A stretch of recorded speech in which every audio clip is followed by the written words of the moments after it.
رحمتان صلاة من المولى والسلام على صاحب القرآن.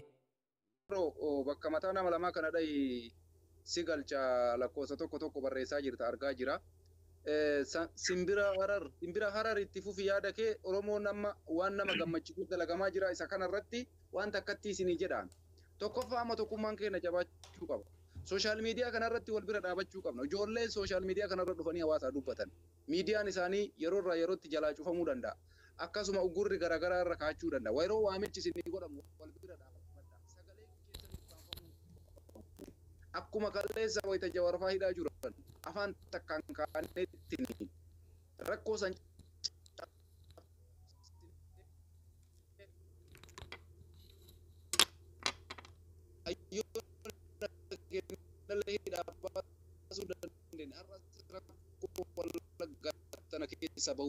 kanaafi wal sagalee tokkummaa keenya gara miidiyaatiin wal bira haa dhaabannoo obboleettii teenya ganni akkuma isin beektan nama hordoftoota gara 1700 qabudha akka argetti kan dura tikitoon kee akkas ture abbo akkasii torbaaf wayi ilaala 1700 wayi irratti cufanii adabanii amma guutumatti zeeroo taate jechuudha. Kanaaf kanaanis gara miidiyaatiin wal bira dhaabadhaa uummata keenya Wallaggaa ammoo waan qabdaniin gara qabeenya qarqaarsaatiin kallattii hundaan sagalee ta'uu fi warri biyya keessa jiru sochii godhaa jira. Sochiin kunis jabaatee itti fufuu attan gammachuu guddaa jira. Poolisiin Oromiyaa uummata wajjin dhaabbataa jira. Kuni gammachuu guddaadha. Oromoon tokko yoo ta'e wanni inni keessaa baane hin jiru.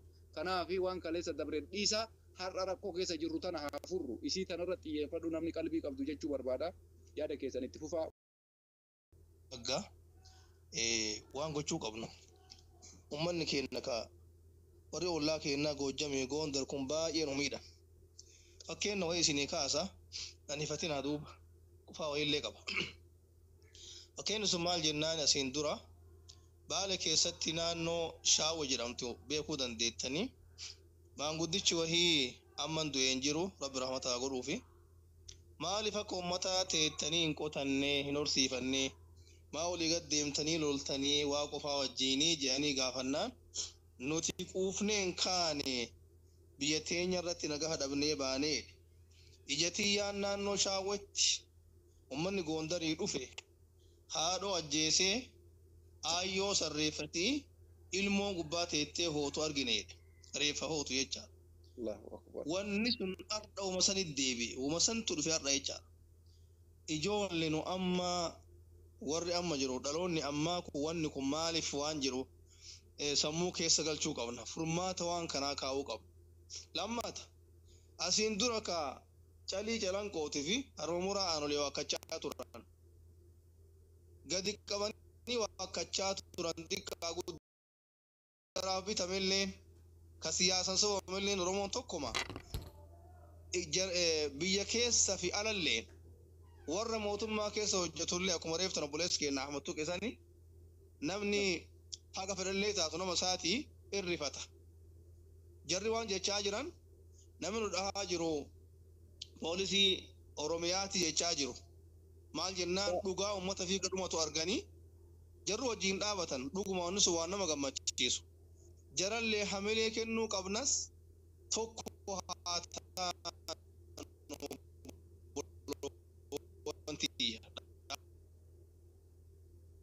wal ijaaraa sagaleen keenya tokko haa taatu yoo dandeenye waa gumaachine wal dhageennee haala aanjessinee haa deemnu hedduu wayita amma waa gargaara jennu namuu naannoma jiru san nama tokko lama dubbiseetumaan waan san bakka itti isiin buutin agarra qajeelatti nu yaadachiiftanii kallattiin kaayamee ummanni haa wal dhagahu waan san nuu jabeessaati wanni guddaan kaa'amuu qabu Ahmadii kenna ijoolleen biraallee amma nama dhibbaa namoota keessa jira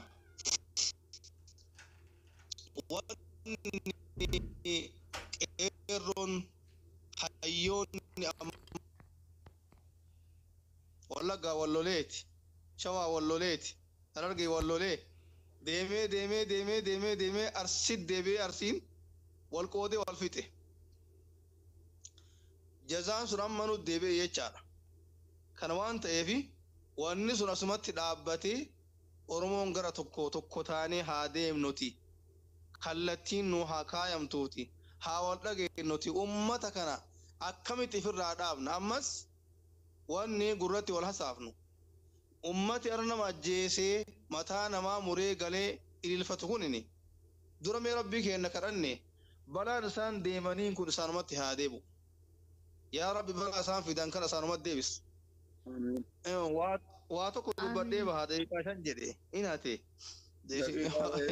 bira tarte nama kiyyaa hate inaate ilaala waggaa 30 Tigreen nu fixaa turteeti nu xaragaa turanii Oromoo xiqqeessaa turanii kolaasanii fixanii kaan bakka isaan geessan wallaallee addunyaan itti garagalteet Eertiraa rabbi itti garagalcheet Oromiyaa bakka hundaatti garagalanii ummata zaalimaa naannoo Amaaraa kan rabbi itti garagalchee waan Tigreen sun waan hin tahin hin qaban dubartiin jaraa gudeedamteet jaalachuuf hin jenne jazaan hin galaaf jedhe malee gudeedamteet qaama isaanitti akka isaan isil in horre jedhanii masmaaraa fi cabbii itti naqaa turan waan dur Oromoo godhaa turan rabbitti deebise bismillaahi jenne waan ummanni kun nu godhe kana waa waggaa 60 waggaa 100 kana rabbitti haa deebisu ummata zaalimaa kan rabbi isaan haa qabu amiin ummata wallaggaati rabbummaan gadoo haa bahu akkasii hundi keessan du'aa godhaa nama hedduu taasawoo hidaasin saameellee carraa keessan fudhee na ofolchaa walitti ahmadatillee galatoomii jajjabaadhaa rabbi sinaatiitu hunda dura bakka jirtanitti bakka jirrutti hundi keenya rabbi رحمتاني صلاة من المولى والسلام على صاحب القرآن